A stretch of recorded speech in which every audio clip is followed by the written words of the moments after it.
Hello, can you hear me all right? Yes, Doctor. Yes, Doctor. I can't hear. Oh gosh. We can hear you, Doctor. You okay? Yeah, we can hear you, Doctor. All right, thank you so much. Okay, so we'll go straight into it. So thank you so much for attending today's class. This recording will be made available after the session, but I'm just going to go straight into it. There's a lot to share. I hope you can keep up. If you've got any questions, please let me know. So very quickly, just to kind of get us back, it's been a while since we had a look at the course. So as you know, this course is SKBE 3103, Language and Intercultural Communication. Dr. Marlena, Associate Professor Dr. Marlena is the coordinator and the primary lecturer, and I'm co-teaching. My name is Raihana.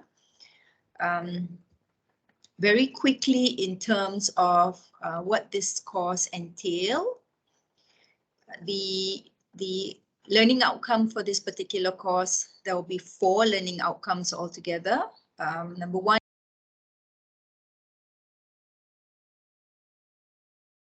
Doctor, you are muted. I'm muted.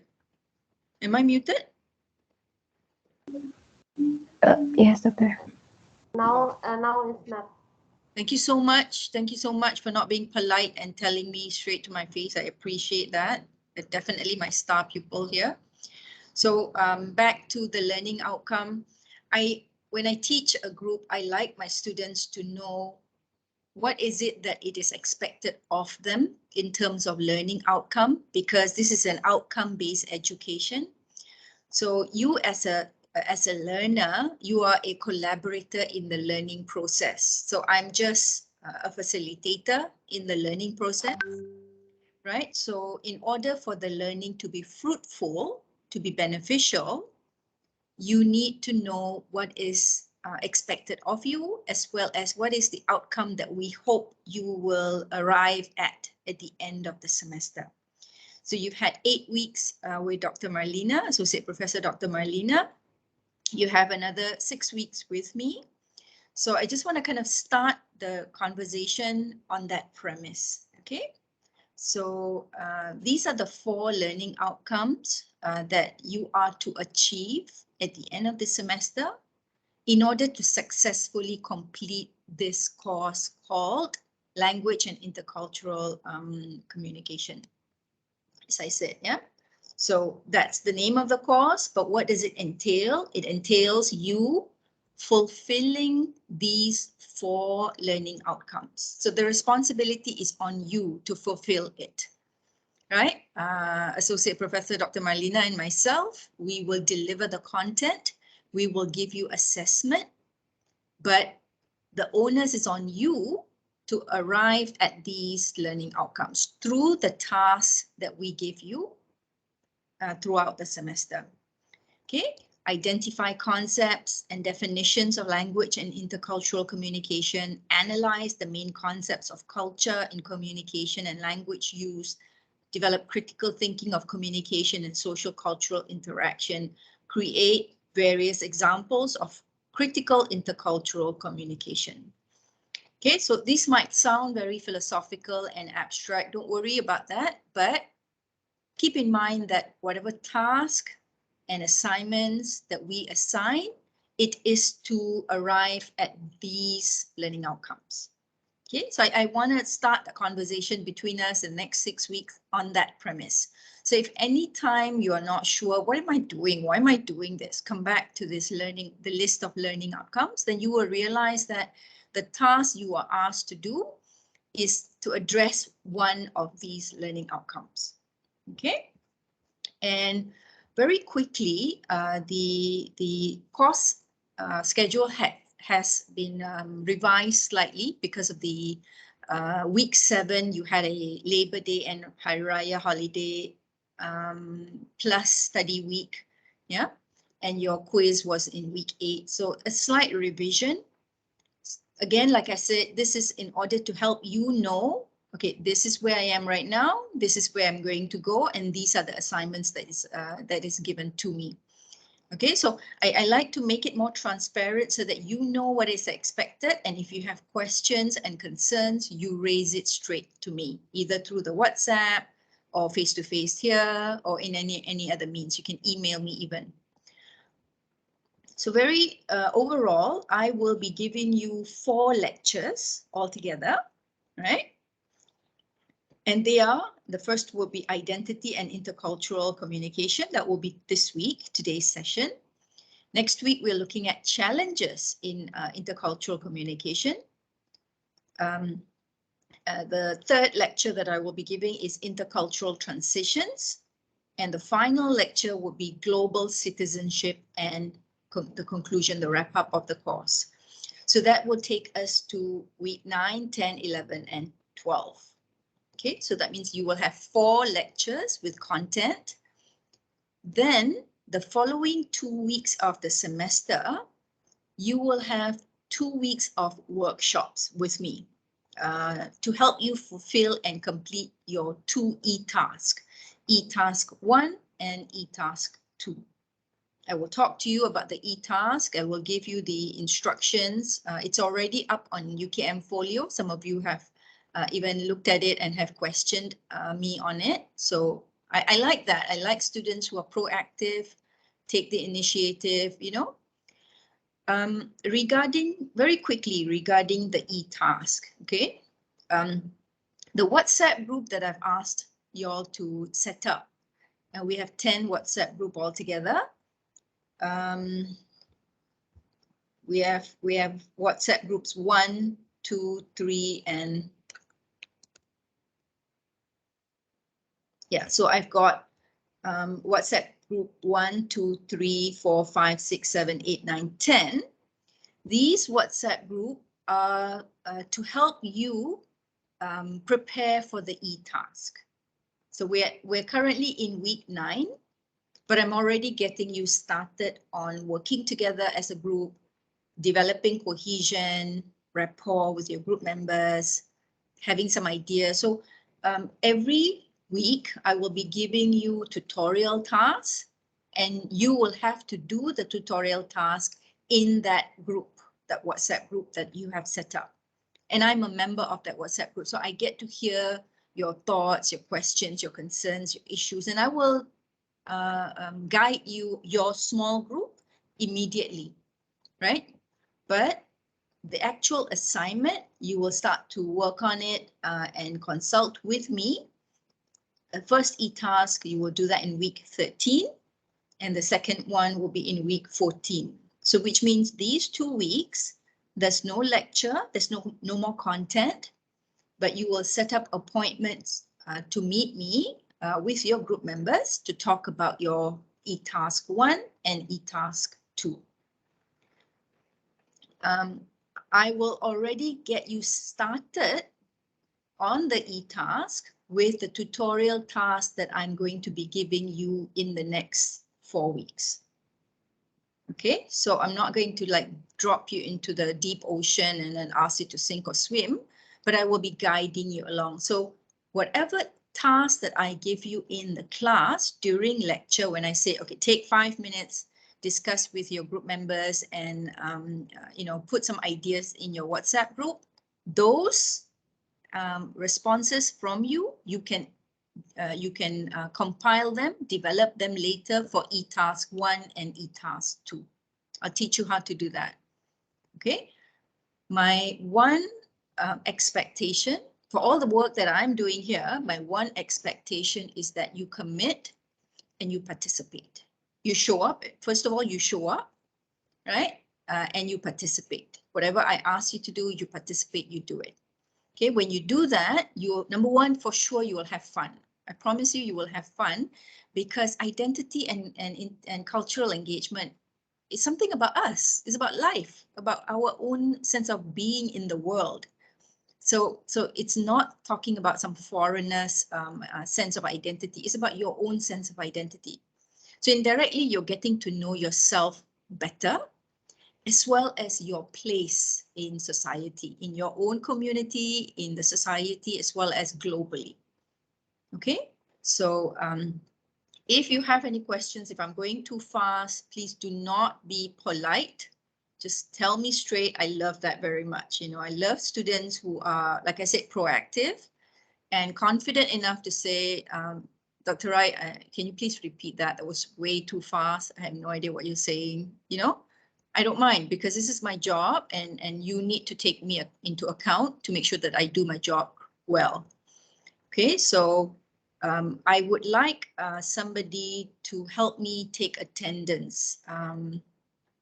Can anybody volunteer to help me take attendance?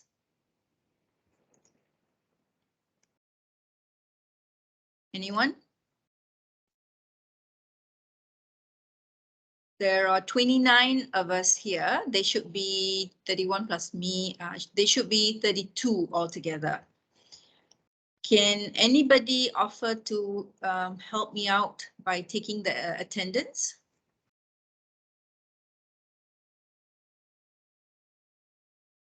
I was told Asians are very polite. Who's that? My name is Shifa. Sifa? Yes, Is it Shifa or Sifa? Shifa. Sifa. Okay, thank you so much, Sifa. If you could just either take a screen capture or just copy the list and just put it on a Word document and send it to me, I would very much appreciate that. God bless you. May Allah put barakah into your life. Okay, so go straight into the lecture. Okay, I have also done a couple of things. We have in our teams something called the class notebook. I'm not sure how familiar you are. If you're not, let me go through it. If you are familiar, just assume this is a refresher, okay? So if you go to our, first of all, if you go to our teams and you double click on the class notebook, you will find a few things, okay? You go to this icon, the book icon here, list of books, and then go into week 9, right? So when you go into week 9, you have notes for lecture week 9, as well as task 1. Task 1 you have done successfully, which was to set up a WhatsApp group. Let me just close that. This is to set up the WhatsApp group. You've done that successfully. The notes for lecture week 9, these are the notes that I will be using, or these are the clips, the documents that I will be using for today's class. So it's just here, it's like a one-stop center where you get to keep all the things that I have referred to in class. And you may find them useful when you're doing your assignment, your e-task 1 and e-task 2.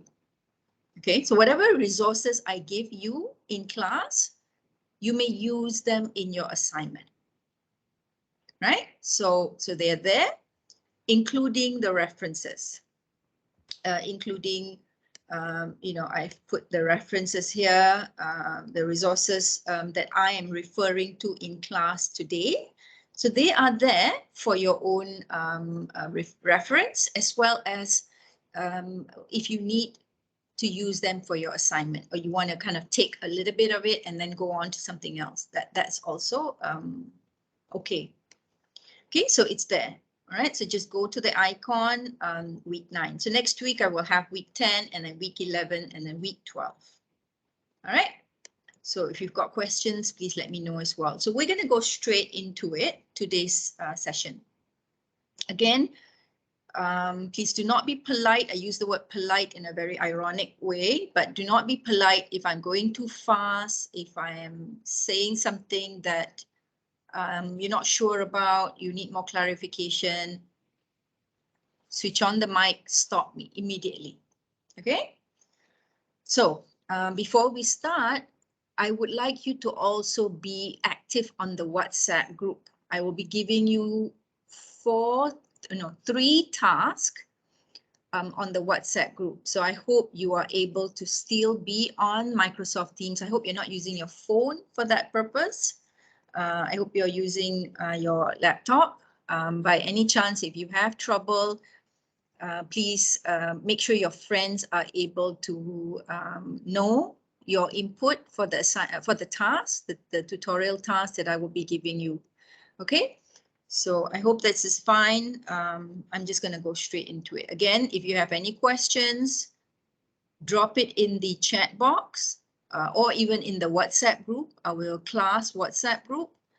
And I will periodically be checking on my phone in case you have any questions for me. Okay, so Bismillah. So let's get started.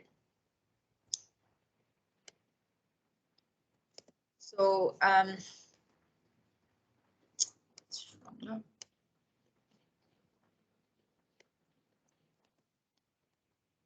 today's topic is identity and intercultural communication. So I was going through my notes that based on Dr. Marlina's, Associate Professor Dr. Marlina's lecture, the first 7 weeks of our class, 6-7 weeks of our class. And a lot of the things that I'm going to be talking to you today and the next couple of weeks will be an elaboration and extension of what Dr. Marlina talked about. If you have your notes, I hope you took notes when Dr. Marlina was talking or giving us lecture. She started by looking at language and intercultural communication by distinguishing between material and non-material culture, right? Material means tangible, like things that you can touch, tangible stuff. Non-material are things that you cannot touch. Like, you know, if you think about intangible things will be things like air, the air that you breathe. How do you know you're breathing actual air? How do you know there is even air in your environment, right? How do you know that, right? So those are intangible things that that you cannot see, you cannot feel, right? You cannot touch, but you know it.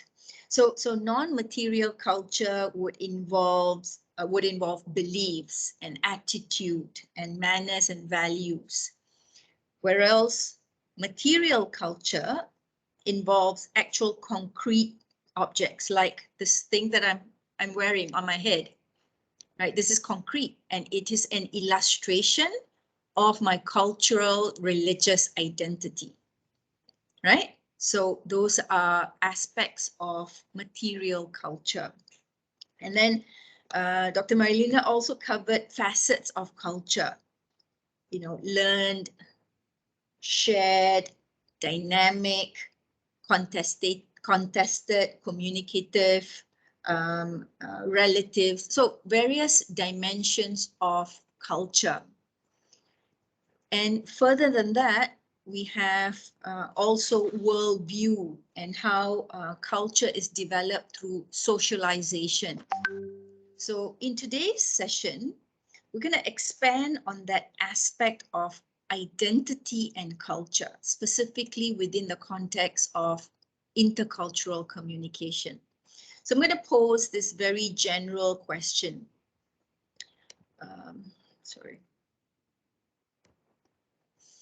So this is taken from our primary resource book, Intercultural Communication in Context, by Martin and Nakayama. It's a very good resource book, so I highly recommend that you get an e-copy. Before I forget,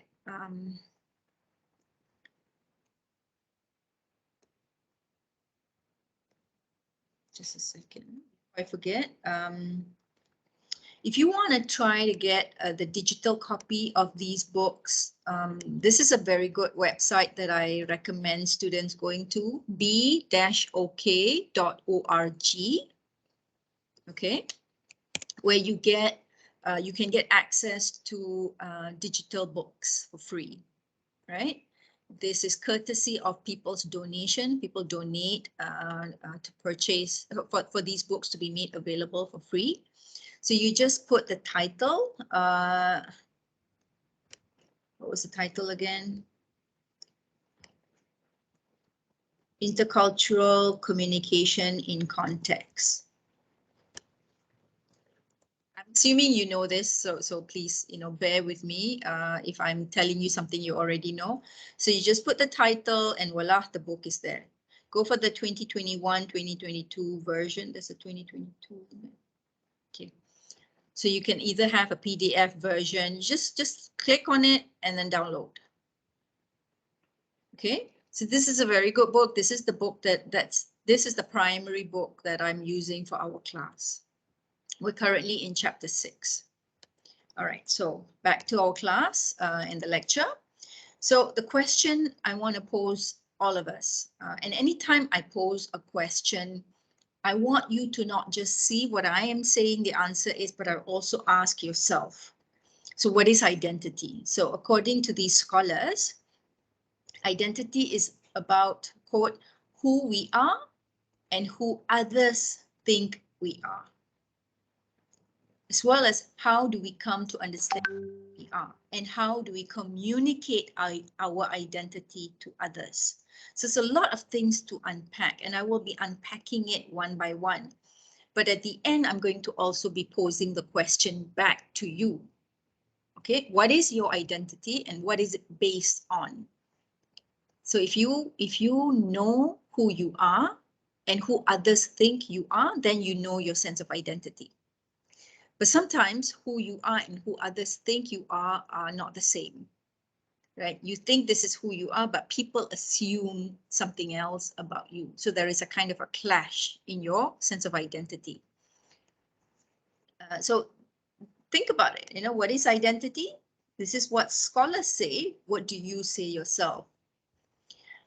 So when we think about identity, and this is the fun part, to me, this is where it becomes fun. This topic becomes fun. In the book, chapter 6, in the book, Martin and Nakayama also quote this other scholar. It's a bit dated, 1959, Goffman. His concept of impression management, right? So who you are and who others think of you, that's your identity. But you can also manage people's impression of you in a couple of ways, right? So you can create a public persona of your sense of identity and show that persona to people, so people associate that with you. So the way you present yourself, especially today in the social media, you can present yourself in many ways, right? Maybe you like the color black. So your pictures, your outfits tend to be black. So people may say, oh, you're into goth. Are you into goth because you're constantly wearing black eyeliner, black hair, black outfit, black boots, so you are managing people's impression of you, right?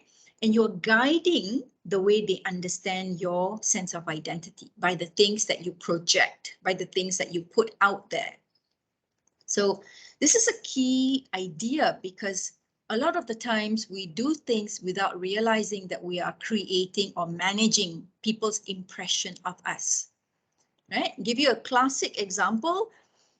If you love to read and you want people to think of you as a reader, you may on your social media constantly post quotes from the books you're reading, or review books, or maybe on your Instagram, you're constantly talking about various books that you have read and the impact they have on you. Just simple things like that you do that helps people's impression of you, right?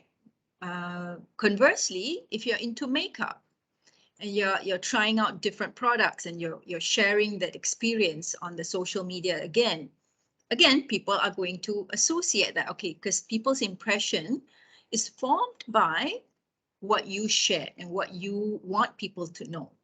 Okay, so these are just two basic examples, and I'm sure there are other numerous examples. So again, from the source, the Intercultural Communication and Context, chapter 6, they talk about how there's this thing called spin control campaigns, where individuals exercise impression management by highlighting, quote, their strengths and virtues, but at the same time attempting to, quote, damage control by minimizing deficiencies. So again, your strengths and virtues, you want to highlight them in order to manage people's impression. This might not make sense to lay people, right? But to politicians and celebrities and public figures, they constantly manage their public impression of their identity through spin control campaigns. So then back to you again. Ask yourself, what strategies do you use to manage your identity, especially on the social media, right? You may show yourself to be part of a large group of friends. You know, you're constantly taking pictures when you guys go out and you know, either have lunch or you do stuff. You're constantly taking, not selfie, but what do you call it when it's a group that you're taking a picture with? So you constantly project yourself as that kind of a person. You're an extrovert, you have lots of friends, you do lots of fun things together. You're managing people's impression of you, right? Okay, so now we're going to do our first tutorial task. I have no idea whether this is going to work, but I hope you have your WhatsApp handy. You've got your phone or whatever. You've got either online WhatsApp on your laptop or on your phone, whichever. But here's your first tutorial task. So take 10 minutes. I'm going to give you all 10 minutes. You know, get into your WhatsApp group and ask each other, what is your identity based on?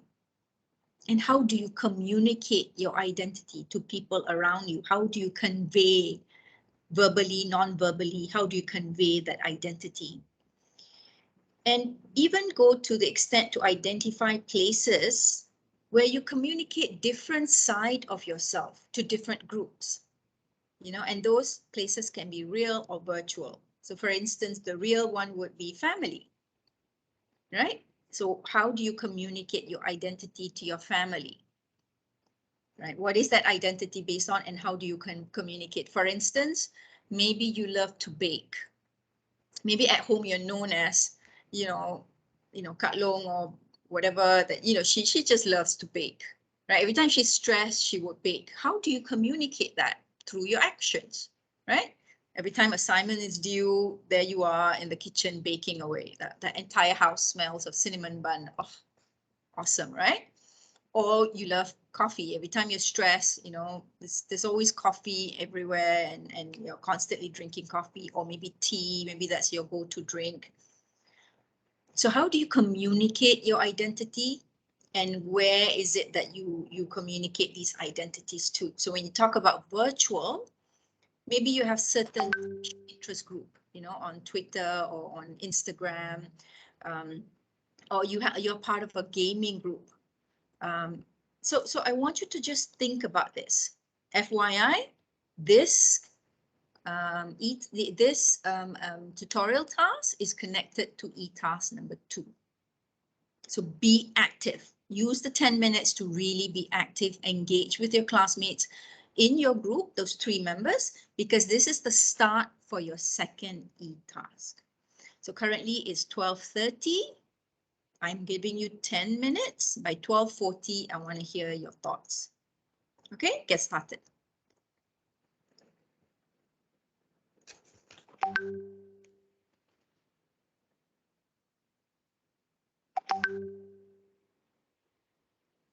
Okay, I'm glad.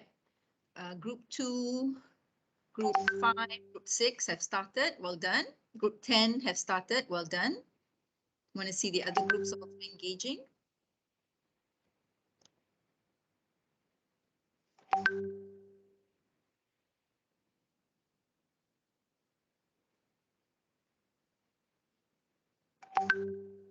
Great. Group 1 to 10. Everyone's engaged. There was somebody who didn't have a group.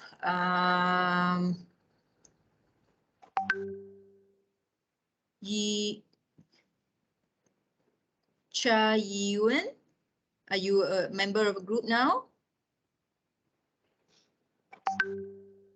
Yes, I. Okay, brilliant. Brilliant. Have fun.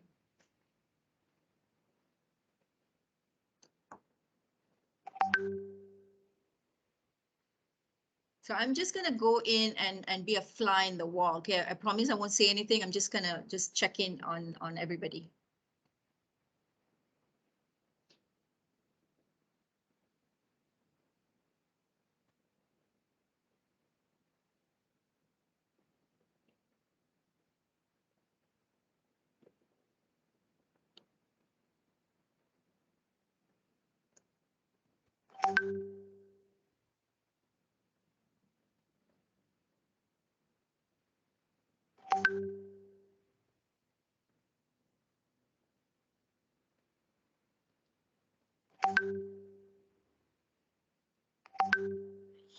What's this? Can I mute? Can I mute? How do I mute this? Please mute.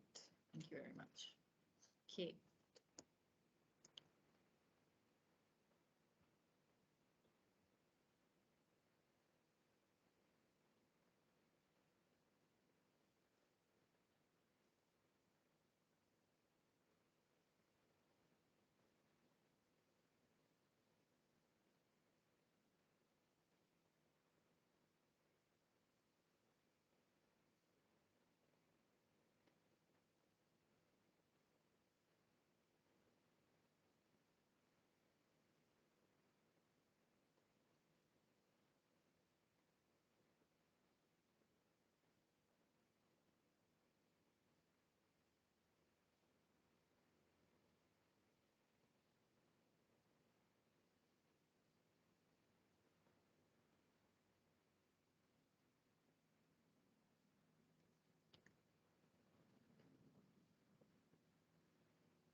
You have 5 more minutes.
All right, one more minute. We won't be stopping this discussion. Obviously, it's there. You can come back to it. You can refer to it. There's a few more tasks that you will be asked to do, but you know, everyone is super crazy active. I can show it to you now. Look, you all are so crazy active. It's just mad. You know, it's you guys are so busy. So this is so awesome. I'm glad to see this. This is really, really a positive sign. So well done. So let's finish up. Whatever it is that you're writing, just finish up, and complete the sentence at least, and then we'll come back to it. You'll always come back to it, especially when you are preparing for e-tasks 1 and 2, especially 2 lah. Okay. Okay. So if you could finish up your set, they're still typing. Group 10 still typing. Group 1 still typing. Group 6.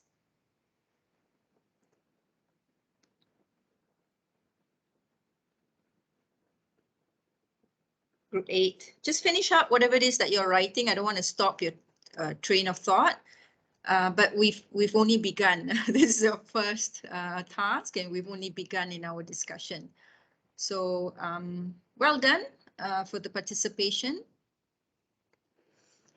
Okay, so if you could round up, finish your last statement. I like some of the comments, you know, some of you said it's about, you know, I think Yamamoto said, I forget, I think so, about being a swimmer.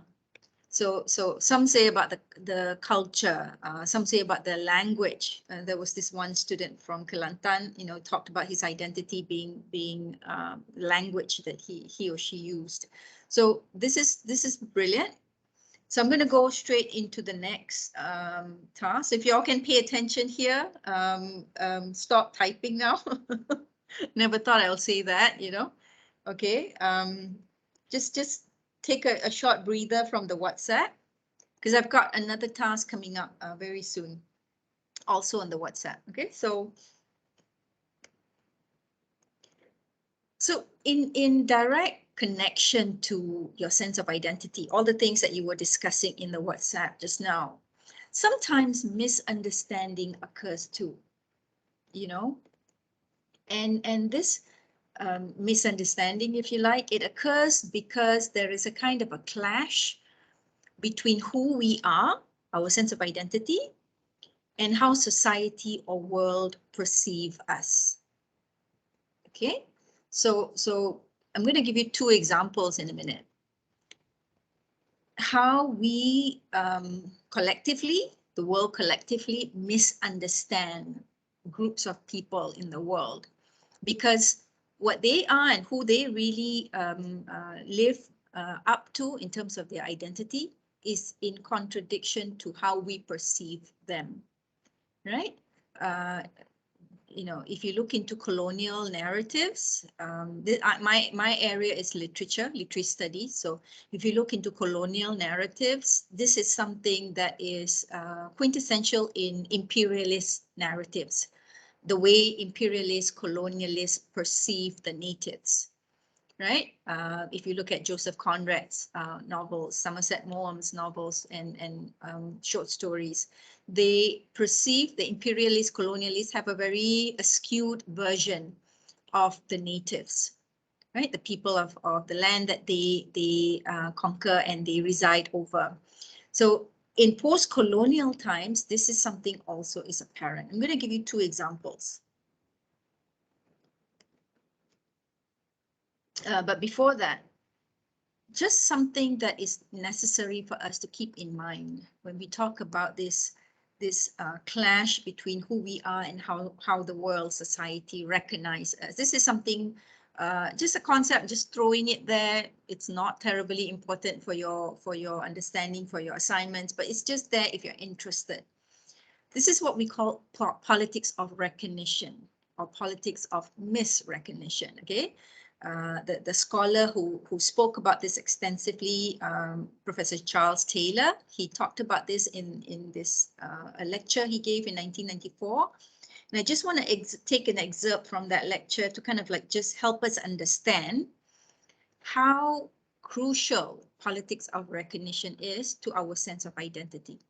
Okay, and then I'm going to give you two examples how that is played out in today's world, in current world narrative. Okay, so then I quote Charles Taylor: "Our identity is partly shaped by recognition or its absence, often by misrecognition of others. So a person or group of people can suffer real damage, real distortion, if the people or society around them mirror back to them a confining or demeaning or contemptible picture of themselves." Okay, just mull over that. Your sense of identity is partly rooted in how others mirror back to you. If others look at you and say you're a hardworking student, you're a good student, you're a good swimmer. Somebody said that swimming was important to them, or you're a good member or a great member of this ethnic community, right? Whatever that ethnic community is, it elevates your sense of self-worth, right? Your sense of confidence and self-worth. Conversely, when they say you're a bad student, you're lazy, or you're not a good team player, or all these damaging statements about your identity, you can suffer a lot of damage because of that. It can make you feel worthless, right? So politics of identity is at that large scale, at the global as well as societal scale. So I just want to throw that statement to you. We'll come back to this in week 2 or week 3, week 10 or week 11 of our lecture, challenges of intercultural communication. Moving on. So I'm giving you two examples of two different identity. One is being a Muslim, especially in the post 9/11 context. So if you know September 2001, September 11, 2001, the World Trade Towers in New York was bombed by a few suicide bombers, and it killed over 3,000 people. And the backlash of that attack, the post 9/11 attack, was that Muslims were labeled a particular term. They were labeled terrorist. And Muslims were also constantly under attack to stand up and denounce the terrorist attack. So this is a quote from the book on page 159, chapter 6. A quote by a Muslim person, and how the politics of misrecognition, what Charles Taylor talked about, how the politics of misrecognition continuously haunts and hurt his or her sense of identity. Okay, and I take this quote: "As a Muslim, I'm tired of condemning terrorist attacks being carried out by inherently violent people who hijack my religion. Above it all, I'm tired of having to repeatedly say that Muslims are not terrorists." So look at the identity here. The individual identifies with this particular religion of Islam and looks at himself, at herself as a Muslim.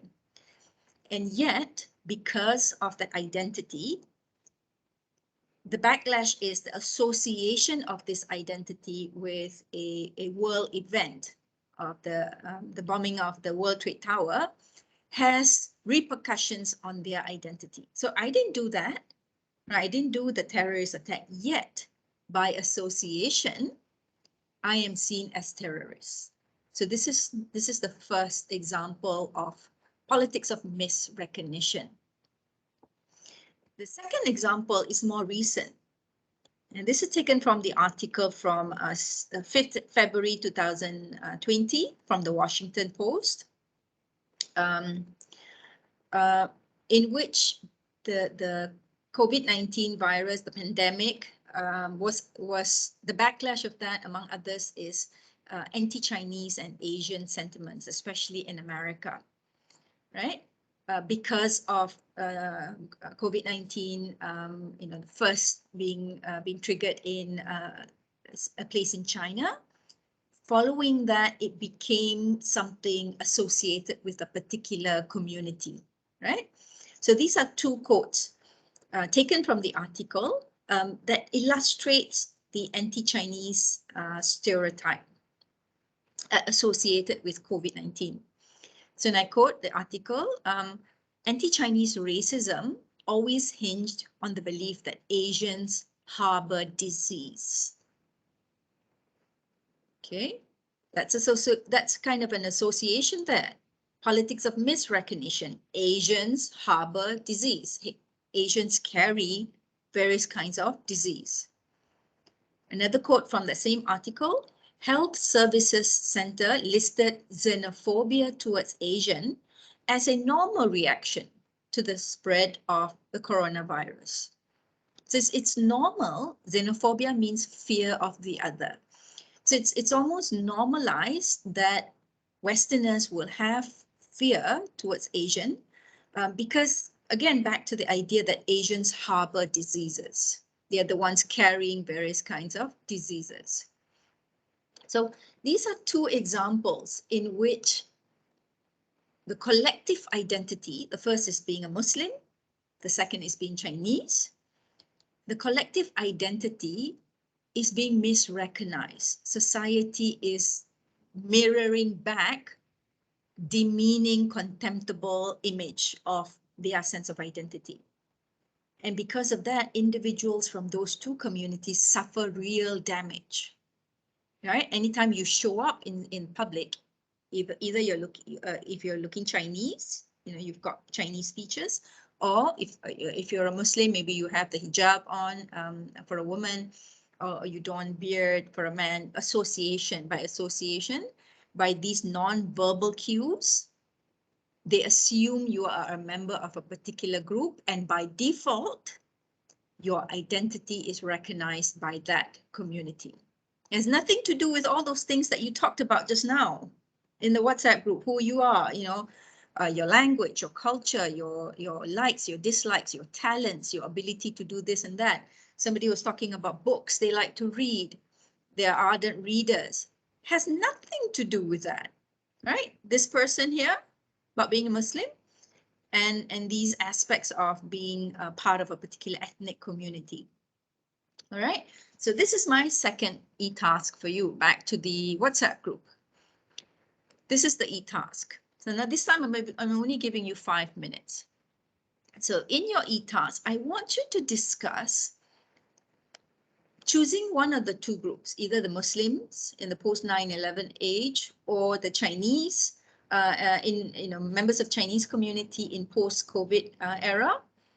How would you suggest that they manage the impression publics have of them, right? How would you, if you were their PR specialist, if you're the public relations officer for them, for that community, what would you suggest on how they can mitigate, how they can create a more positive image of themselves? How can they create this idea of managing, remember we talked about spin control campaigns, right? Think celebrities, how do they manage their public impression, their public image, talk about what Goffman talked about impression management. So you are coming up with strategies in order the public opinion can be more positive, especially for these two groups, right? The Muslims, especially in post 9/11 context, within the Western context, or the Chinese people, the members of the Chinese community in post COVID-19. So choose one of these two groups to spend 5 minutes, come up with some ideas, some strategies that you could suggest. So it's 12:53, take 5 minutes.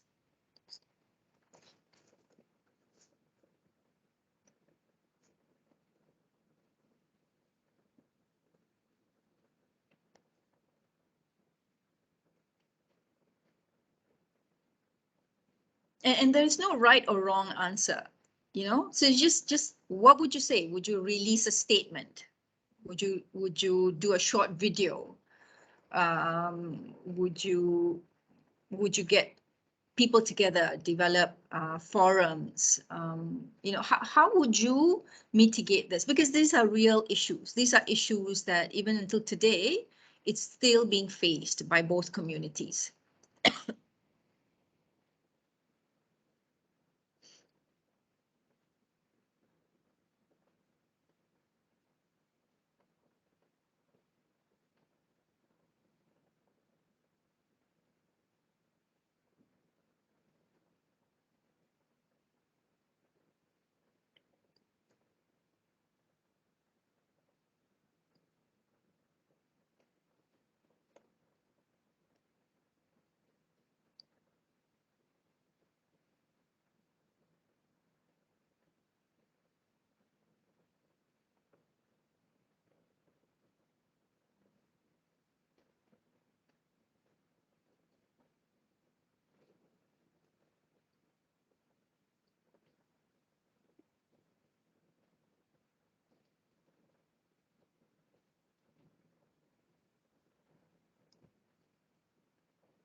I like that in some groups you have already begun to identify movies that share either one of these stereotypes.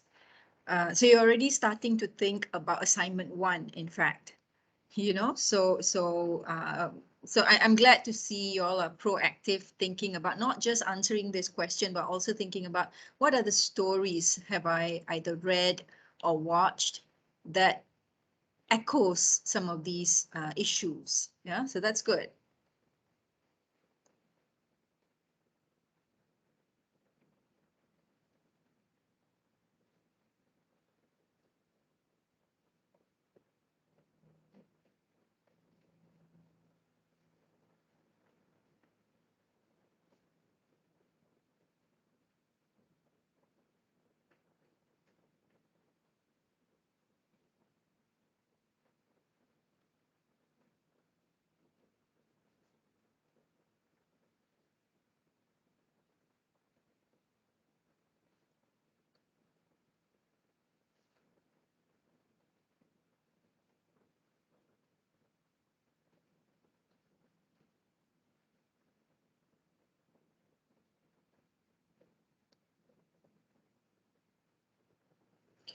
I like some of the suggestions you're making. Wow, you're really thinking this through.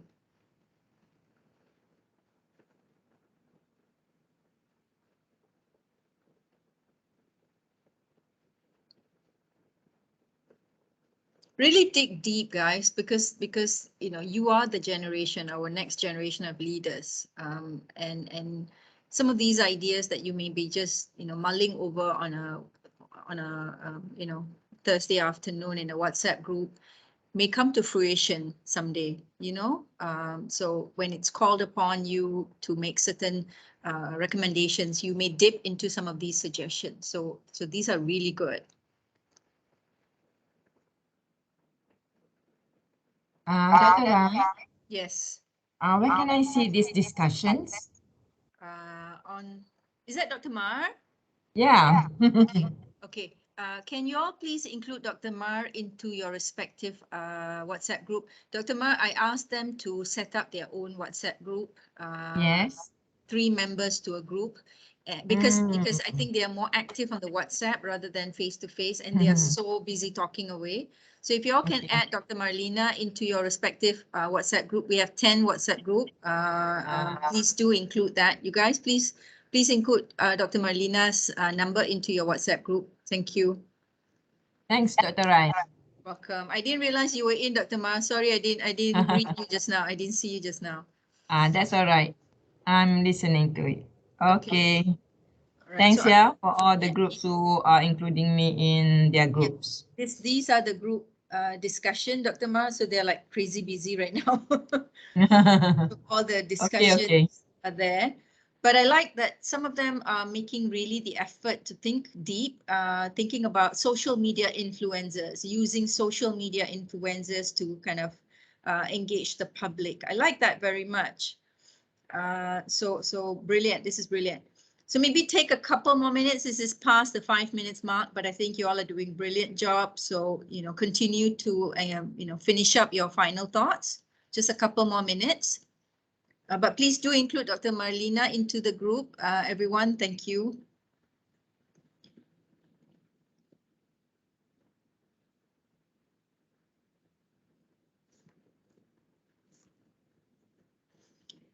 I didn't want to showcase anyone's opinion because I wanted it to be private, and I wanted you all to feel free to just talk amongst the 3 of you in your WhatsApp group. There's no censorship, whatever, you can just say whatever you want to say, but please do include Dr. Marlena into the WhatsApp group so Dr. Mar can also, listen in to your conversation. Just finish up your final writings.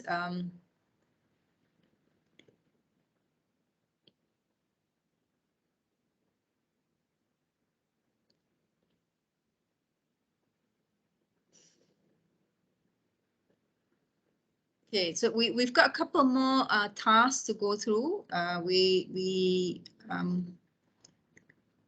So if you could just finish up your final statements.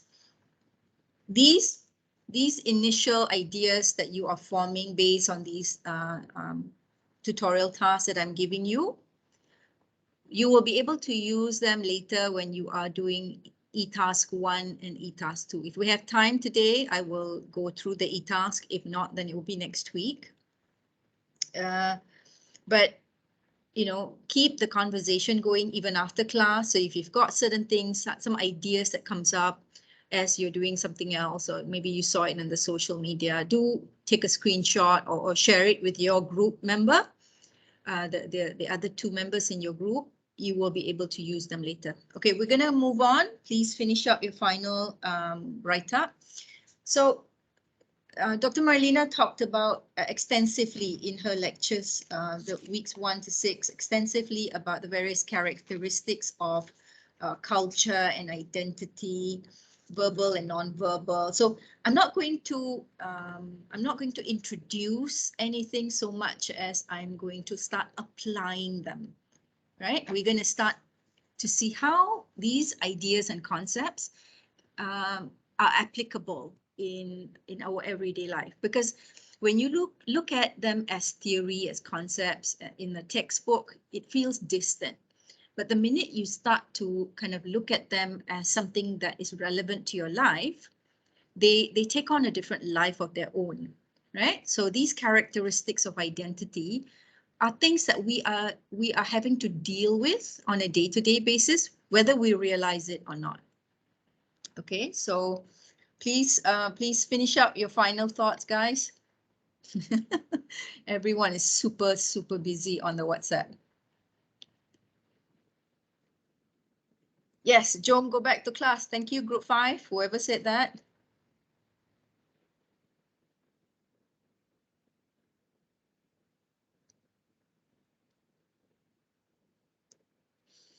Okay, so let's just continue. Please come back to the lecture. So, you know, like I said, Dr. Marilina has also covered these aspects of culture and identity in the previous lectures. I'm just going to give you a quick recap here on the characteristics of identity, and you can come back to this, you know, for e-task 1 and e-task 2. So just as a summary, characteristics of identity, you know, number 1, it's developed through socialization. So you need a kind of social context in which identity can be developed. So you may say, okay, I'm on my own, I'm an introvert, I like to be in my room, I like to be by myself. But that element of introvertedness will only come to pass or will be manifested when you are in a group or in a social context. Right, so you know you're more of an introvert instead of more of an extrovert when you are in a social context. So the element of socialization is still necessary for identity to be developed and first of all formed and secondly to be developed. Okay, and another characteristic of identity is it's formed in different ways in different parts of the world. It's multiple and complex. You don't just have one identity. You're not just this, you know, you're not just one thing in terms of your sense of identity. We are complex, our sense of identity is dynamic. There's multiple hats that we can wear. It's not just that one hat. You're just Muslim, for instance, or you're just a student at the university, for instance. No, you can play different roles. Then you come to something called about and ascribed. Like, do you choose those identities or are those identities given to you? You know, identities that you do not choose for yourself. And then you have varied strength and salience of identity. Which identity do you put more emphasis on? Okay, and finally, it is conveyed through verbal and non-verbal interaction. So I'm just going to pick on a couple of this and elaborate on them and expand on them as a tool to study text. So here we go.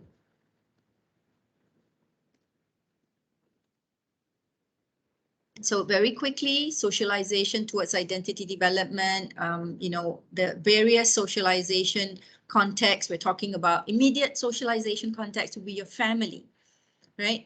Then after that, you attend school. Then after that, you are exposed to the social media, you know, what you watch on TV, what you're listening to, or watch also on your smartphones, on your laptops. Yeah, I wanted to say radio, but I don't know whether radio is even part of your culture now, you know, so what is the mass media for you? It all depends, right? And it is through these institutions that we learn who we are, we learn who others are, and we also learn our role in the world today, you know? So things that you were discussing for the e-task 2, the things that you are getting from the social media informs you of people you know and people you don't, right? So suddenly the world comes to your living room or to your bedroom, right? You assume you know people from, say, different parts of the world, even if you don't meet them, but you know them through what you are shown in the news, on the social media, on Instagram, on Twitter, on, you know, dare I say Facebook? Am I too old to say Facebook? I know, I'm sure this is not a Facebook generation. My daughter keeps telling me Facebook is for old people. So I don't know, I'm a Facebook generation. So lessons that you are learning, the worldview that you are developing, you're developing through what others are sharing, what you call social influencers, what they are sharing, you know, and this is the the management of identity that we talked about at the beginning. In your sense of identity, your knowledge is coming from that management of identity, right? The way they manage their sense of identity and the way they inform you is what you think they are like, people from that part of the world, people from that culture. Okay, so need to be mindful, I think, of this. And of course, when you think about shaping of identity, we are shaped, ultimately, we're shaped by two cultural orientation. You have the individualized cultural orientation, as well as the collective cultural orientation. I will not position cultural orientation to particular parts of the world. For instance, I'm not going to say the US is predominantly individualized nation. No, there are communities in the US that is more individualized, and then there are communities even within the US, like the Mexicans, the Hispanic communities, the Puerto Rican, the Guatemalan American communities, who are very collectivistic, communal, right? Even if they are in the context of the US. So have a look at this this excerpt. This is an example of the collectivistic culture taken from the book that I referred to, page 162, chapter 6. Have a look at this and look at the example of the collectivistic culture. So back to question 1 just now, your sense of identity, right? So this person talks about being member of a particular community, the Mexican American community. And what does that mean? Okay, first of all, it's close-knit group of people, right, coming from families. We can recite the names of our 4th cousin. So you're so connected to your extended family that you know both your sibling, your 1st cousin, your 2nd cousin, and then your 3rd cousin, and then your 4th cousin. So that's how close-knitted you are, right? And their sense of identity as a family, they assume they look at family not as a nuclear family, mom, dad, and the kids, but the extended family, you know, the cousins and not just the immediate cousin, but even the 4th cousin. So it's like a clan.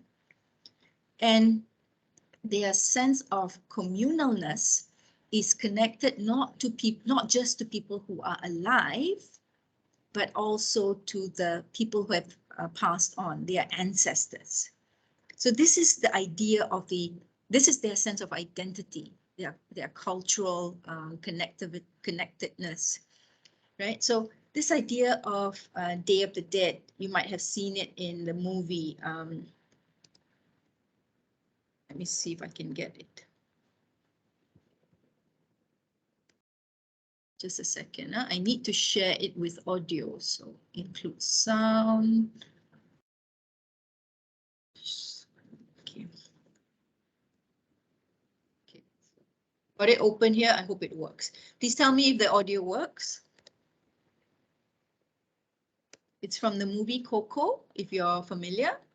So it's Dia de los Muertos. No one. So the Day of the Dead. What does the Day of the Dead commemorate? So this is a short clip, just 42 seconds.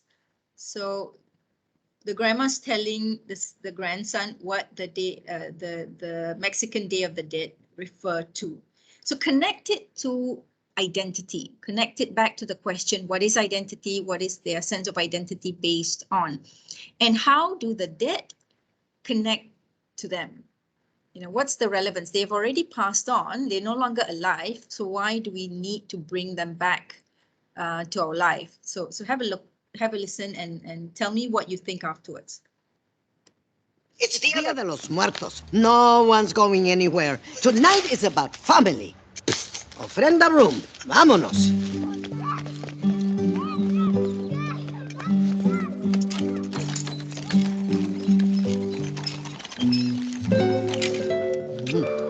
Don't give me that look.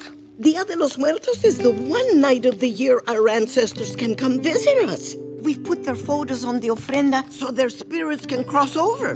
That is very important. If we don't put them up, they can't come. We made all this food, set out the things they loved in life, mijo. All this work to bring the family together. So think about that, that sense of identity is rooted so deep to the close-knit members of the family that it extends beyond this life.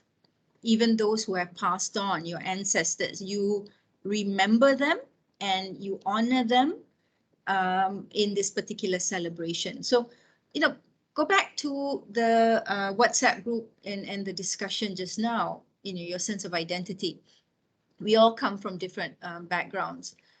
How much is your connection to your ancestors? Maybe not generations ago, but maybe your parents or your grandparents if they have passed on. How important is it to your sense of identity? So, you may think about that as well and look at this story, Coco, the animation, and look at the cultural identity in that context. And am I sharing screen, first of all? I am, right? I hope. Yes, Doctor. Okay, okay. Right. So I'm switching screens too many times. So I want you to think about that. And this animation, Coco, may also be something that you may come back to for assignment, e-task 1. So just keep that in mind. So like I said, identities, they're dynamic, they're multiple and they're complex. So it's not, you're not just having one role in life. So think about it. If you ask yourself back to the question that I asked you in the first task, maybe your sense of identity, you will refer to the roles that you play at home, right? Maybe you're the son or the daughter, the sister or the brother. But beyond the immediate real home context, you may also be a Comic-Con member. You may also be a volunteer at the soup kitchen. You may also be a writer on Wattpad. You may also play other roles, right? But the impression people have is the one that you project, that you share on whatever platforms. So your connection to the world and your connection to your sense of identity is managed by your need to share with different groups, right? So back to what I said earlier, this idea that you create impression management by the way you share who you are to certain circles of people, especially today in this age of the social media, right? You can create spin control campaigns, not just celebrities, politicians, and public figures who do this. We do this as well, right? How you are in the social media and how you are face to face might be different, especially the introverts. Because I'm an introvert, but on the social media, I'm super active and I feel more free. But in a face-to-face context, especially in large crowds, I don't do very well. So that's how I manage my sense of identity. I'm more comfortable in certain contexts, certain social media contexts. So I want you to kind of think about that and come back to the question of identities, because there isn't a one answer for this. That's the point. A lot of times when you have to fill up forms, they ask you for your name, your ethnicity, your race, your nationality, your gender. So the demographics, right? The various statistical information they want from us, but it stops at that, doesn't it? They don't go beyond that. They don't ask your hobby, your interest, because I'm listening to the conversation on the WhatsApp, and a lot of times you're talking about your interest as a sense of identity of who you are, right? So you may like to volunteer, you may like to be part of you may dress up and go for comic conferences, right? Those who love to read, chances are you eventually will start to write. You'll dabble in this art form. Where do you publish your writing? Again, so various roles that we play, and we share that identity with different groups of people, right? Not everybody needs to know every aspect of our identity. That's a choice. So in connection to that, identities are also situational. So there are certain situations in which we position our sense of identity, and we project different identity to different groups and different circumstance. And that's okay though, right? That we have that freedom to do that. It doesn't mean we've got split personality, right? But it's part of our projection of our sense of self. These two things, these two concepts are what I want to kind of like spend the rest of our class, the rest of the 30 minutes that we have talking about. So identities are avowed, meaning they are what we wish to highlight, but they can also be ascribed, that others give to us. Now, for this discussion, I will be referring to a particular article. But before that, I want you to think about some of your answers there that you have had in your WhatsApp group. Talk about the multiple identities that you do have, and then ask yourself, which are the ones you highlight or you wish to highlight? Which are the ones others give you? You know, like for instance, maybe you're the eldest daughter in your family, and maybe mom and dad have this sense that because you're the eldest daughter, you must set the tone in the family. You must help your siblings, your younger siblings. So you may be given a title, the big sister or Kak Long, right? Various cultures have different terms. So these are ascribed identity that is given to you by either your parents, your community. But then again, you have other identities that you want to further nurture, identities that you want to highlight. Maybe they are, you're a Comic-Con, you're a member of this group of Comic-Con community, or you like to be known as a writer on whatever social media that you write on, or you like to be a volunteer, you like to do social work, but nobody seems to recognize that, right? So you are in fact contesting these two elements of identity development between what we wish to highlight, the avowed, and what others ascribe to us, okay? So I don't want to give you too long. I'm just giving you 5 minutes to do this because we've got another bulk of discussion. So if you have anything to say, if I see you all are quiet, that means we can just move on.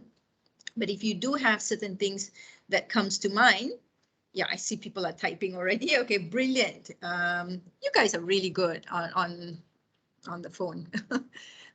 Group 6, group 4, great. Group 3, you all are engaging. Group 2.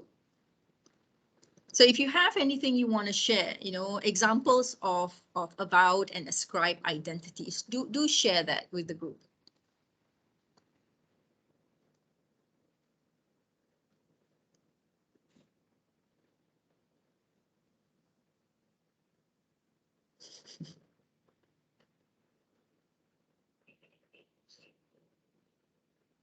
Yeah.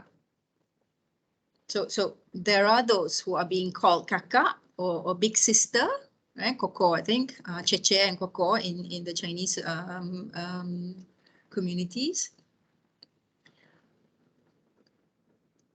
Okay.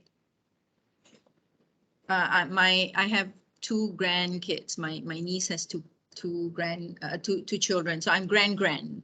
To them, I'm grand. So I wear that title very proud, Every time I go over and visit them on Sundays, grand, you're here, So yeah, so I love that, grand. So Cik Su, okay, your nephew and niece call you Cik Su. That's another title, honorifics.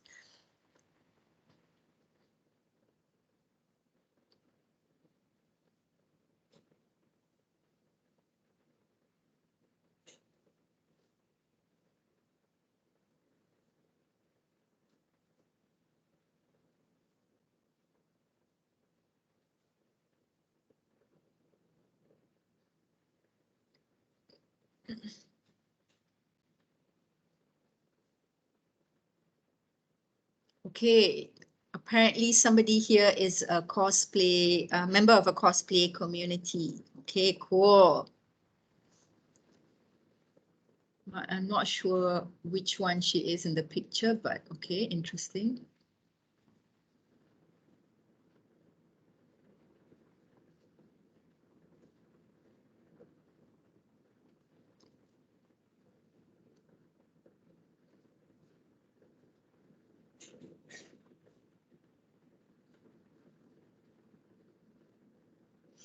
Yeah, your personality, you're right. Some of you, it's your personality. You may be stern, you know, and fierce, and then people associate you with that either father or mother roles, right? In the group, even amongst your peers, people assume that you played that adult role.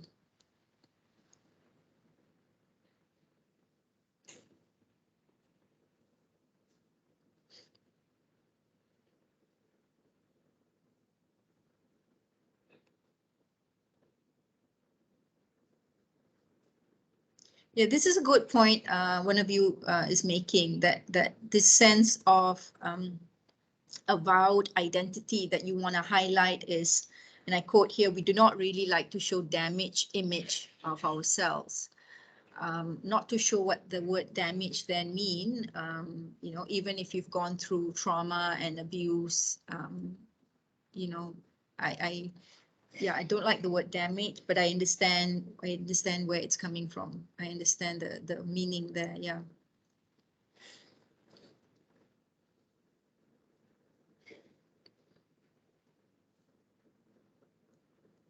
Oh, brilliant.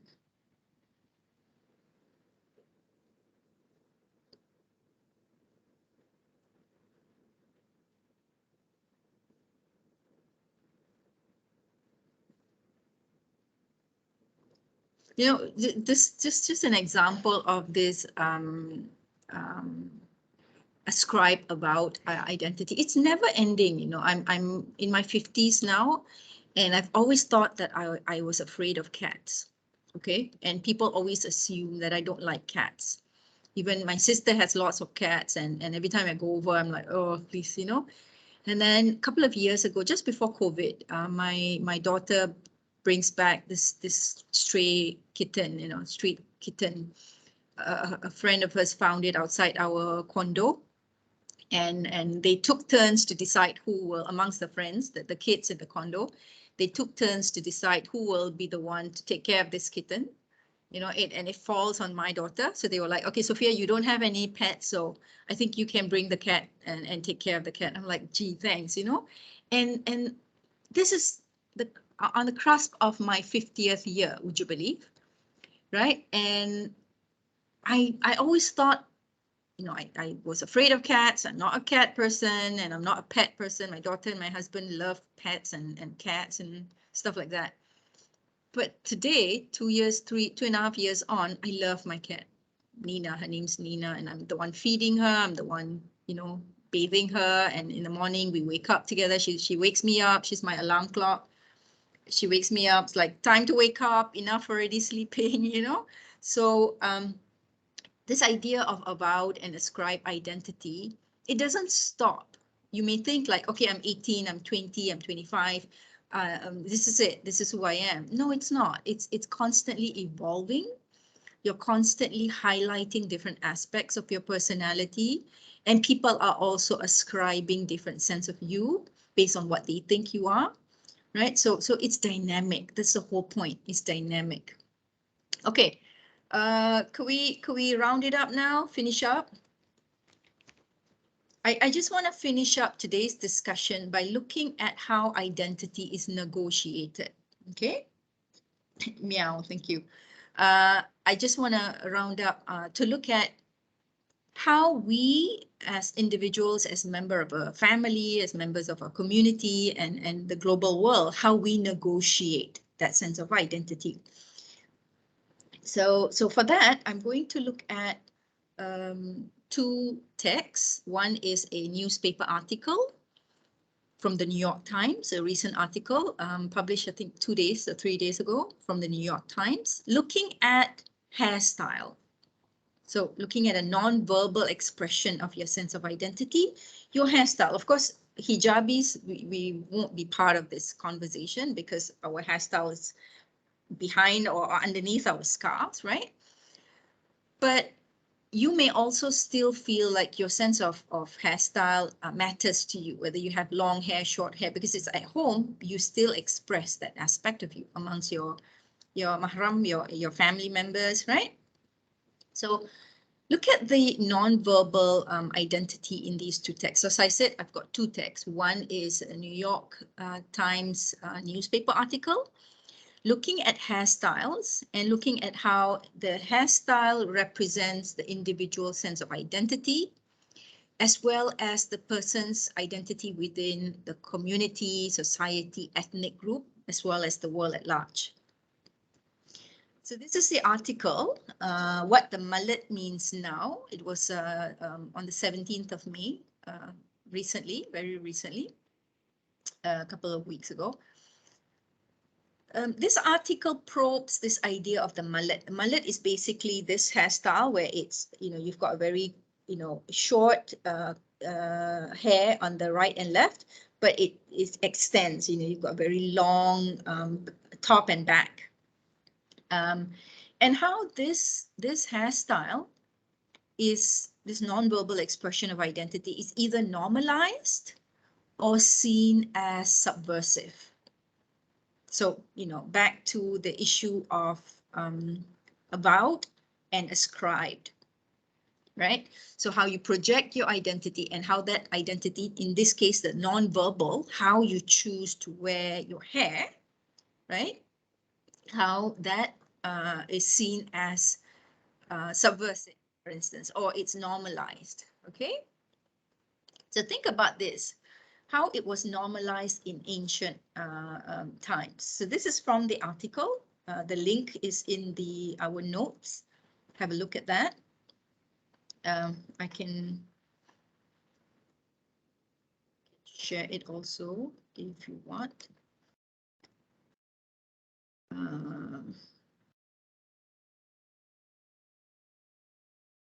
So if you want to open the article itself, you can have a look. It's okay. I'm sharing it in the chat now. Hope you got it. Okay. So back to sharing.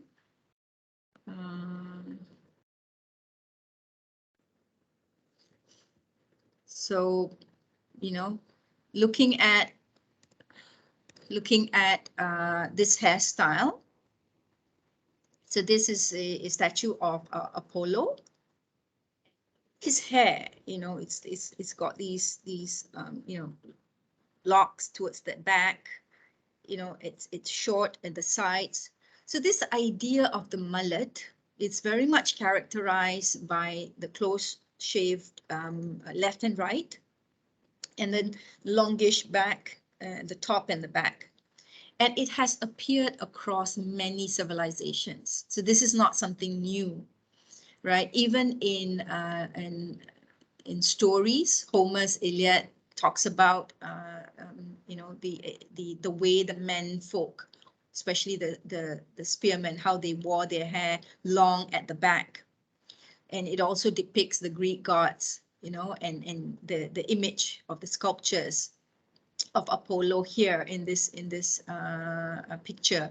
All this represents how the men, and these men are renowned, are given positions in society. But think also how in the same context in the 19th century, the Native American, in this particular context, the Nez Perce tribe of the 19th century, where they wore their hair in this fashion, long hair, how they were deemed evil or uncivilized, and they were forced to kind of change their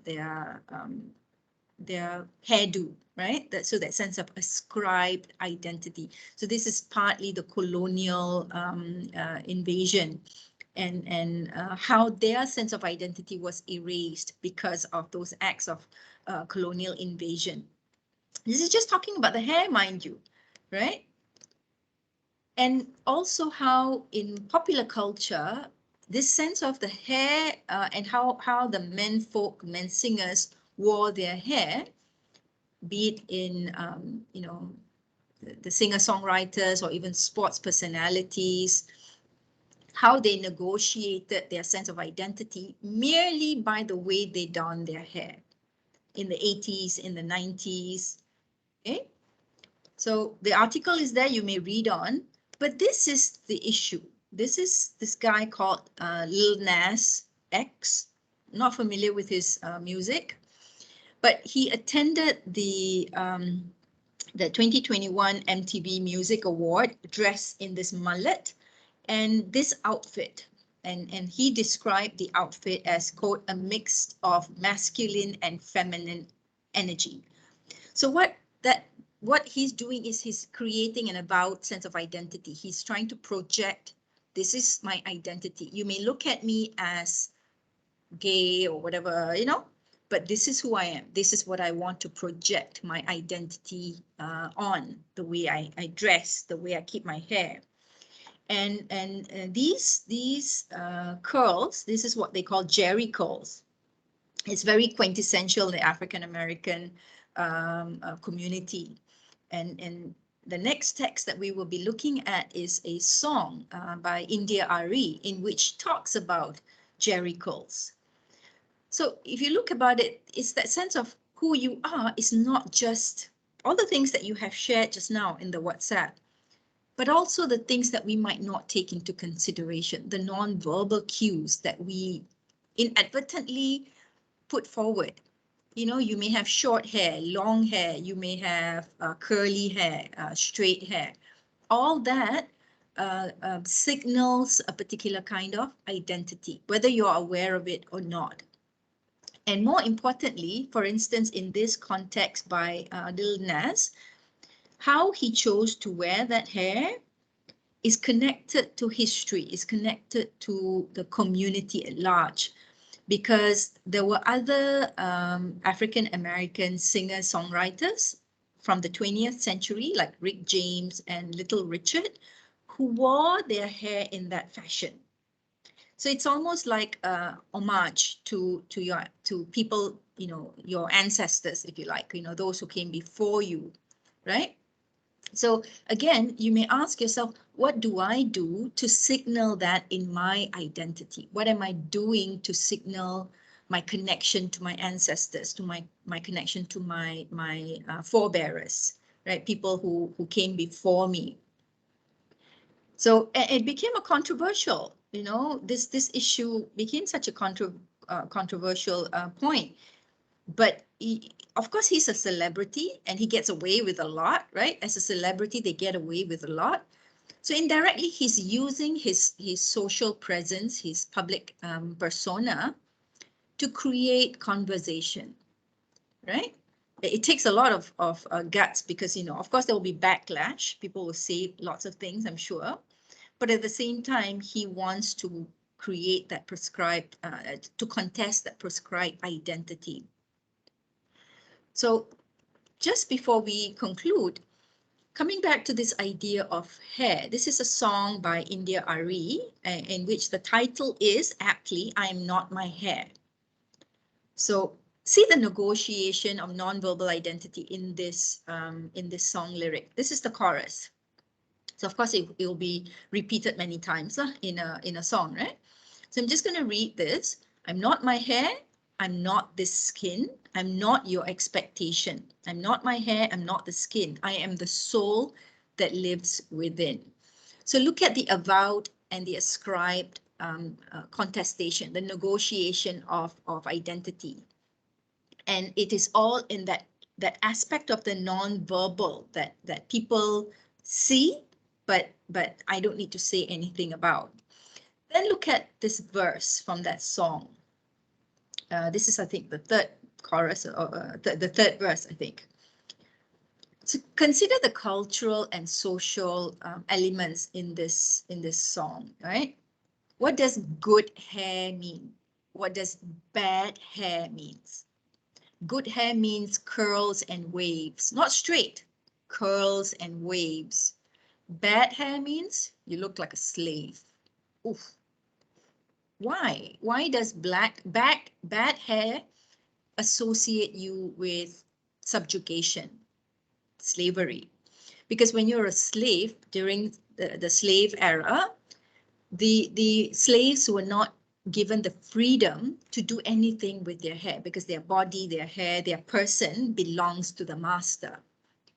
So that's the undercurrent. India Ari is an African-American singer-songwriter, musician, right? So that element of cultural heritage is also injected in the song, okay? So other aspects of the cultural social heritage that's injected, look at the context. At the turn of the century, it's time for us to redefine who we be. So your sense of identity, who are you? What's your sense of identity based on? So if you shave your head bald, you may come across as a South African beauty.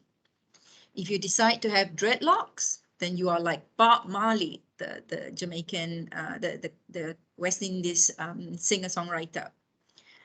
Or if you want to have straight hair, then you may be like Oprah Winfrey. So all these public figures, they're used as a kind of representation, public representation of who or what the community, the African-American community may associate that sense of identity to. And yet the final lines of the verse says, if it's not what's on your head, it's what's underneath. So that ascribed and avowed sense of identity is still being contested. You know, people are looking at you and saying, oh, okay, you shaved it off, so you're like a South African beauty. You've got dreadlocks, okay, you're like Bob Marley. You've got straight hair, okay, you're like Oprah Winfrey. These are all prominent figures from the African diaspora. But at the end, she says, it's not what's on your head, it's what's underneath. Basically, what's in your mind, your creativity, your critical thinkingness, your innovation, your world views. So again, yeah. So my final task for you, do I have time? Yeah, brilliant. I've got good time. This is my final task for the group, WhatsApp group. I just want you to kind of reflect on the conversation you've had so far on the WhatsApp group, the things that I was suggesting. I want you to identify any popular text that you've listened to, that you've watched, that you've read, that deals with the theme of identity. Some groups have already begun thinking of stories that they have watched or read. So just think about this. So this would be connected to e-task 1. So I'm just getting you started. This is not even the beginning of e-task. Don't worry about it. But just ask yourself, in those texts that you have chosen, what aspect of identity is being explored? Like in Coco, the movie, animation movie Coco just now, the short clip that I showed, that aspect is that sense of communal or cultural collective identity, how your sense of identity is connected also to your ancestors. And it's your responsibility as a Mexican member of the Mexican community to make time for your ancestors. On that day, Day of the Dead, you have to put their pictures up, you have to offer them, gifts and food, because they will be coming to visit you. You believe that, right? So you cannot ignore that. You can't say on that day, you know what, I just feel like going on a holiday. I just feel like, doing something else. I don't feel like celebrating the Day of the Dead. You can't. If you're a member of that community, you do that part of your responsibility to your ancestors. So that is the aspect of the identity that is explored in that clip. But the entire movie deals with other aspects of identity, right? So I want you to kind of like, if you like, have a list. These are the stories or the text. What aspect of identity can we associate with those stories or texts? Okay, so I want you to try to prepare a 3-minute presentation.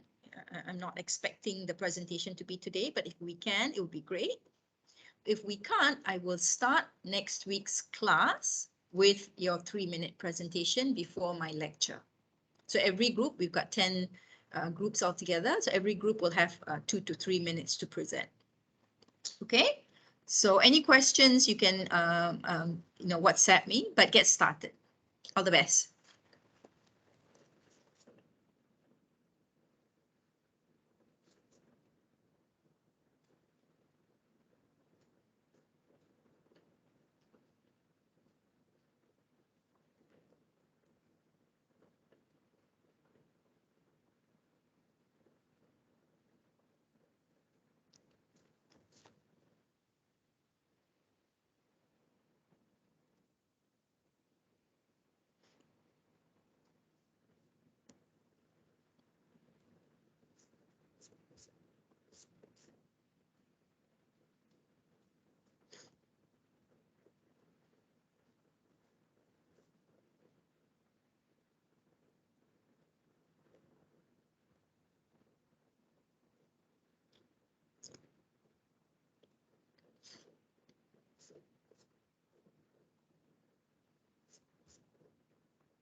I like the song Born This Way.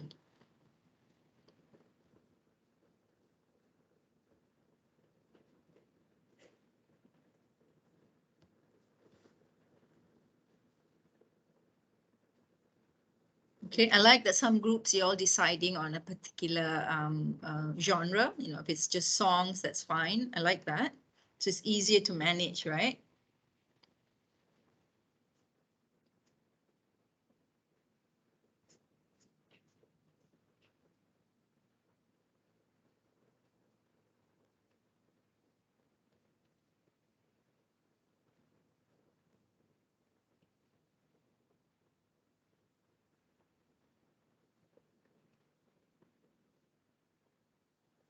Don't worry so much about getting it done today, but if you can put something together in the time frame, I'm only looking at 10 minutes for preparation and 2 minutes each for your presentation.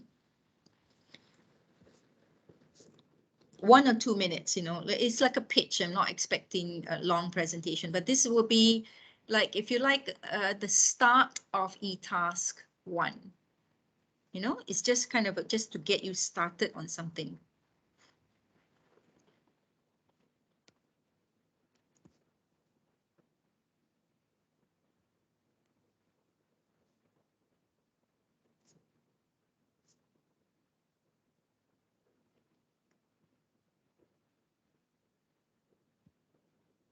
So as someone is, as the rest are putting together their ideas and thoughts, maybe somebody should sit down and just compile them and put them all into one document. You know, I noticed some groups, they actually have Google Doc. They shared a Google Doc. I think that's brilliant.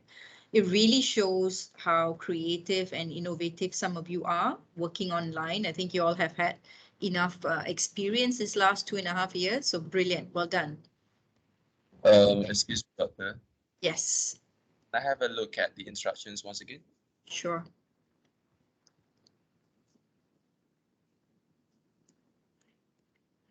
There you go. I've also shared the PowerPoint slides in our WhatsApp group, and I've also converted it into Flipbook, and I've shared the link on the notes section. So feel free to download it. Feel free to put your notes in the PowerPoint slide yourself.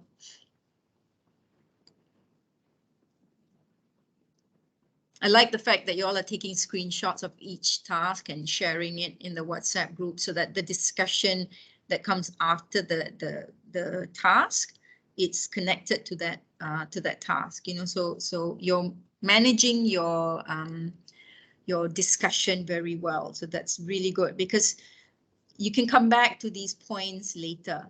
When you're preparing e-task 1 and e-task 2, you're coming back to this. So it's not like you're starting from scratch, you know. You've already begun thinking about it, brainstorming on it, and then when you come and consult with me, it's a lot easier.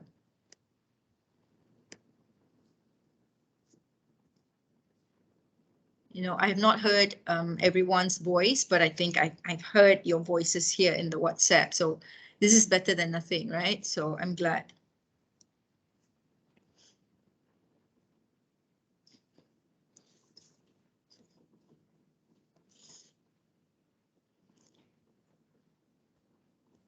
Okay, I'm going to give you all a couple more minutes, and then whichever group is ready, I would like to hear from you. Just a 1-minute pitch of kind of stories or songs or you know, any popular text that you have watched or listened to or even read.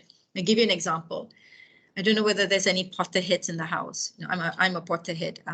You know, if you've read the Harry Potter series, which is a couple of decades old now, I don't know if you've read it, but that text, the Harry Potter series, deal with the issue of identities. You've got the Muggles and the magic. What's the term for it? The Muggles will be the non-magics, and basically the magicians, or the wizards, and the muggles, right? So that deals with identity. So there is that sense of you are either part of the in group or the out group. You're part of a particular community or part of the other community. Harry's sense of identity until he was 11 years old, he was placed in that kind of a very marginalized identity within his aunt and uncle's household, right? Not only that he lived under the staircase, but they treated him very much like an outsider. But the minute he celebrated his birthday and he was brought to Hogwarts, and the way they celebrated him, you see a switch of who he is. He's recognized for something more than just being this boy who lived under the staircase in this uncle and aunt's home. So that's definitely identity. Right? And then there are other texts and songs that definitely deals with identity. You will definitely know more songs than I do, but every song that you listen to, especially the ones that really make an impact, are the ones that somehow deal with identity. It could be identity as a female or a male. It could be identity as a member of a particular ethnic community or nationality or anything like that. You know, so think about those things and brainstorm on it. I know some groups they feel like they're stumped, and they've got no songs or no text that they can think about.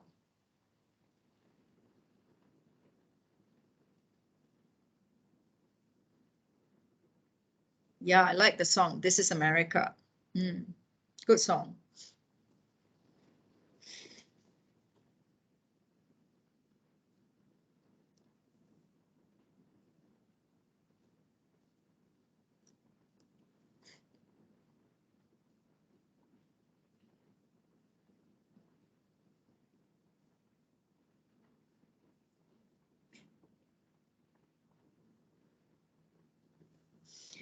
Okay, in answer to the question somebody asked, when will we present? I'm going to say you will be starting class next week at 12 o'clock on Thursday, with me listening to, with us listening to your, let's say 1 minute to 2 minutes max, nothing more than that, right? Just a 1 minute pitch about this issue of, you know, what are your thoughts about popular texts that deal with the issue of identity? Maybe just summarize, you know, 4 or 5 key texts that your group members identified, and what aspect of the issue of identity is being explored. So try not to have too many different aspects of identity.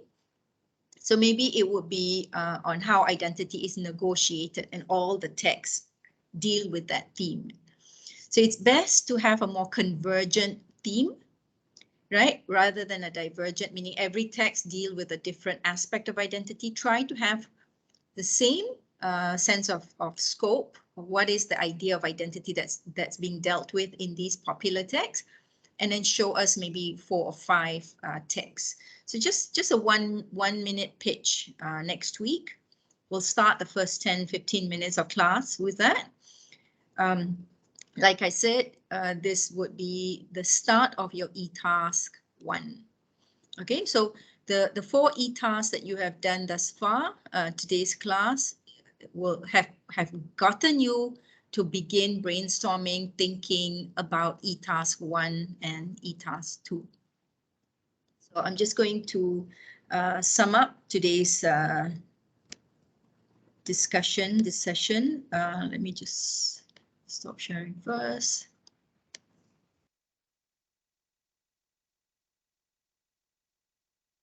Okay.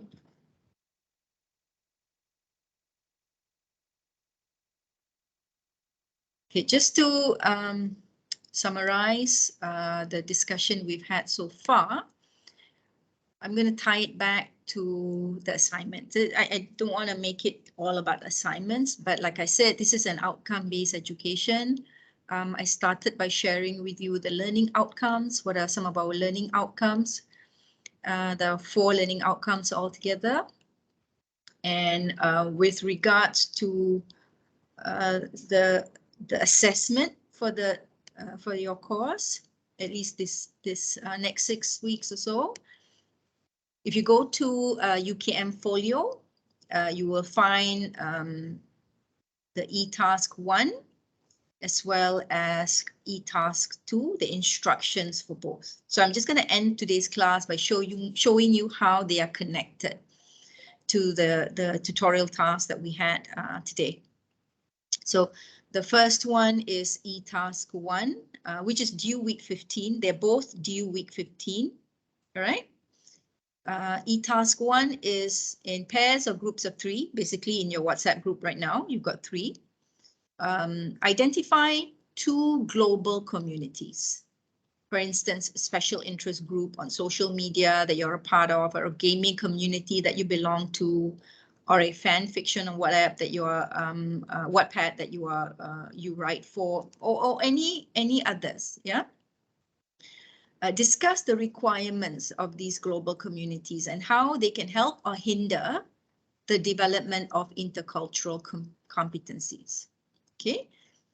The next few weeks, the lectures will cover more detailed aspect that will help you expand on this. But my suggestion is for you in your respective WhatsApp group to already have some suggestions of global communities that you may consider as a group. So just leave it at that. Just have that level. Okay, that will be a great start for e-task 1. And then for e-task 2, this is connected to the task that you've just been doing. In pairs or groups of 3, identify 3 stories set in 3 different real or imaginary cultures. What I mean by real or imaginary, it may be science fiction, it could be a fantasy, right? I recently, earlier this year, finished the Amber series, brilliantly written, a young adult narrative, a 4-book series. That's an imaginary, but it definitely deals with identity, the issue of identity. So my suggestion is to brainstorm, continuously brainstorm, stories that you feel you want to talk about. Stories mean the genre can be prose, it can be poems, of course, lyrical poems. It can be prose, short stories, novels, novellas, but it can also be movies or TV series or animes or mangas or fan fiction, graphic novels, comics, whatever that you are currently a fan of, that you devour, please consider that. Okay, so this is group. This is another e-task. This is also a group work, and this is also due in week 15. So as I said, we are currently week 9. We've just done identity and intercultural communication. We will have 3 more discussion on this aspect of intercultural communication. We're looking at challenges, intercultural transitions, as well as global citizenship.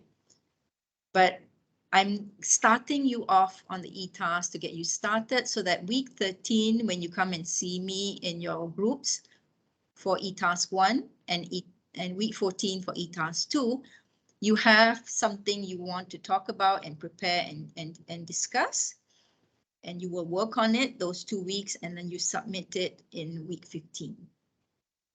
All right, so that brings us to 2 o'clock exactly. So I'm just going to keep 1 minute open. If you have any questions, any comments, I'm more than happy to answer it before we end the class. Any questions? I'm Dian here. I'm curious about something. Yeah. So as you mentioned before that we can have identity, like how people see us like that. I just want to ask, does that mean we can have as many identities as we can? And is it possible for us to like change our identity as much as we can? Like, is it possible like that? And how do you see about the anonymous community in like social media, and how it is actually connected with what we learned today? Thank you. Yeah, brilliant question. Well done. First of all, for asking that critical question. I think that's a good question that we can all consider. My 2 cents at this juncture would be, we'll pick it up, Diane, we'll pick it up in the coming weeks, especially when we look at challenges, yeah? But my 2 cents on that is that it's that contestation between avowed and ascribed. You know, you may choose to highlight certain aspect of you, but if you've been part of a community, family, society for you know a certain number of years or even decade, they have already formed an identity in their mind about who you are, either through culture, the culture that you are part of, or your religion, or your even nationality, or your class, your social status, right? Working class, middle class, and all the rest of that. And it's difficult to break free from that sense of identity. You may see stories or movies in which you know, the central character tries to challenge that. There's this movie called Roman Holiday. Is it Roman Holiday? Something like that. I will share the link in the WhatsApp, in which this princess, played by Audrey Hepburn, she doesn't want to be a princess anymore. She just wants to be a normal person with normal everyday life routine. But the identity that she's born into prescribes her into having certain expectations. She needs to behave in a certain way, speak in a certain way, dress in a certain way, present herself in a certain way. So we can challenge all we want, but we still need the support of our community. I'll give you a very simple example. My daughter's name is Nur Sofia Raisa. I called her Raisa at the beginning because I love the name Raisa. Raisa means female leader. Like Rais means prime minister, the male version, Raisa is the female version. So I called her Raisa and loved that name. And when she was 6, she said, Mommy, I don't want to be known as Raisa. I want to be known as Sophia. I was like, okay, fine. It's her name. I gave her the name, Nur Sofia Raisa. So she's been known as Sophia. Now she turns 18 in July. She's going to college and she says, Mommy, I don't want to be known as Sophia. I want to be known as Raisa or Isa. I'm like, oh my God, girl, you're confusing me, you know? So now I have to change the schema in my mind. So that's just a simple example where you have to have the buy-in. Community or your family needs to support your change of identity. right? Same with Muslim girls, like maybe they went from a non-hijabi to a hijabi. So wearing the scarf, being more modestly dressed. How does the family associate that image with them? That's how it was for me when I came back from the UK in my first summer. I wore the hijab, and everybody in my family at the time, they weren't wearing hijab, you know, in the early 90s, and they were like, in the early 80s, sorry, were like mid to late 80s. They were like, what's going on? And like, well, why are you suddenly wearing this scarf on your head? And, you know, so that again, you have to challenge certain identity and conform to certain identities, but you still need the buy-in, especially from your immediate inner circle, maybe parents, family members, and even a group of friends. So I hope that answers the question. Obviously, it's a big issue that we can kind of probe further, but I like the question. So well done. Okay, that's more than 1 minute. So if you have any more questions and concerns, please do not hesitate to put it in the WhatsApp, either in your immediate WhatsApp group or in the larger WhatsApp group. If I can't answer, I'm sure Dr. Ma will step in to help out. So thank you so much for your participation today. It was wonderful to see and hear everybody's interaction. And Dr. Ma, did you want to say something? Oh, just clearing my throat. Okay. I just want to say, okay, thank you. Okay, I enjoyed the lecture, and also to see how busy the students were, you know, in the activity. Really, really, I can see you busy talking, you know. Otherwise, you know, if we ask, you know, in the open, not many were willing to participate, and that is part of identity, you know. Yep. You have to ask yourself why is it so? Yep. You know, why is it that you are okay with WhatsApp, you know, and not okay with talking in a group as a class? We're still a class, we're still a covered group, you know. We are not like 100 people even, you know. So still you don't want to speak up, but in smaller group, but in WhatsApp, you guys were very active, very busy. So I know somewhere there, you know, there were these brilliant minds all hiding behind the initials, you know, and I would just love to hear from you. But now I am able to do that today, you know, to see synchronous interaction, you know, among yourselves, which is good. Okay. So, all right. Thank you very much, Dr. Rai. Sorry, I came in quite late just now because an next student came in to ask for something. Yeah. Congratulations, everyone. Yeah. Yeah, I went through, I followed your interactions, you know, and yeah, I was just stopping myself to interrupt you. No problem. No problem. So thank you, Dr. Ma, for that. Yeah. So this recording is made available. I will download it and convert it into a YouTube link and share it with you. So especially for those of you who might have missed it or came in late or what have you. So please do go through it and do participate in the WhatsApp. All right. So thank you so much. I'm sorry I took an extra 7 minutes, but I hope it was useful and beneficial and you enjoyed yourself. Right. Thank you so much, everybody. Take care. Thank you.